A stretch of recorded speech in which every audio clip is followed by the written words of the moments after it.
What are your strengths and weaknesses? Sir ये सबसे चूतिया सवाल है सर. सबसे पहले तो स्ट्रेंथ है ही नहीं. In English, please. I'm telling you. Why will I tell you my weaknesses? मैं आपको अपने स्ट्रेंथ वीकनेस के नाम पे बताऊंगा. You know, जैसे English. I'm a perfectionist. मैं वर्कोहॉलिक हूँ. मैं इनोसेंट. English. अच्छा बैंक क्या लौड़े? क्या इंग्लिश इंग्लिश इंग्लिश लगा रखा है बे? 4 साल का था मैं जब मेरे पापा जबलपुर में किसी हलवाई के यहाँ काम करते थे. खुद तो कभी स्कूल गए नहीं, इसलिए अपनी गांड घिस घिस के मुझको स्कूल में भर्ती करवाया. अब कहने के लिए तो वो इंग्लिश मीडियम स्कूल था, लेकिन साले हमारे टीचर लोग खुद हिंदी में बात करते थे. हमारे स्कूल के लड़के एक दूसरे से यो व्हाट्स अप डॉग ऐसे बात नहीं करते हैं. क्या भौंक रहा है तेरा लंडा आजकल है? ऐसे गले मिलते हैं. किसी तरह रट्टा मार मार के 10th तक पहुंचे तो पता चला कि जिंदगी में सफल होने के लिए एक ही तरीका है और वो है इंजीनियरिंग.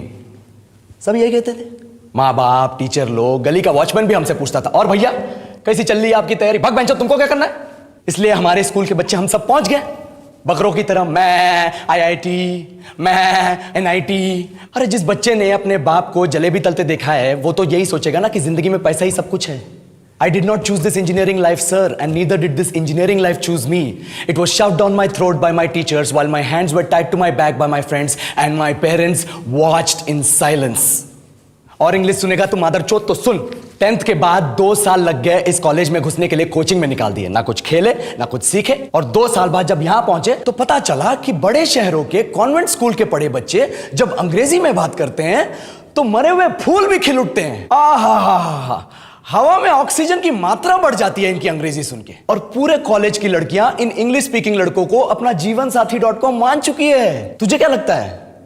मुझे कभी लगा नहीं कि मैं अपनी अंग्रेजी पे काम करूं, अपने पर्सनालिटी पे काम करूं. बहुत लगा. ये चूतिया इंडस वैली सिविलाइजेशन का जो एजुकेशन सिस्टम बिठा के रखे हो, जिसमें हर साल में 10 सब्जेक्ट, हर सब्जेक्ट में theory, practical, viva, lab work, external, internal, majors, minors, assignment, project, thesis, गांड मार के रख लिया हमारी.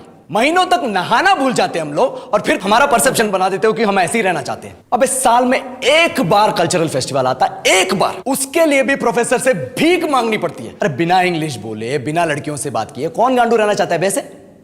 पर टाइम कहां है कुछ सीखने के लिए? लगे पड़े हैं कोडिंग सीखने, 3 लैंग्वेज सीख रहे हैं, अलग अलग इंग्लिश छोड़ के. लेकिन जब प्लेसमेंट्स की बात आई तो सबको एप्टीट्यूड चाहिए, पर्सनैलिटी चाहिए, इंग्लिश स्पीकिंग चाहिए. It is not that we can not speak English, sir. We are just very conscious of our diction and our pronunciation and we are not confident to speak in front of anyone else. If the curriculum was a little bit diverse, if the engineering colleges in our country focused on our all-round development instead of functioning like a goddamn factory that is just mass producing robots by killing their dreams and handing out degrees, I would not be sitting here in this pointless HR interview, the likes of which exist only in our country.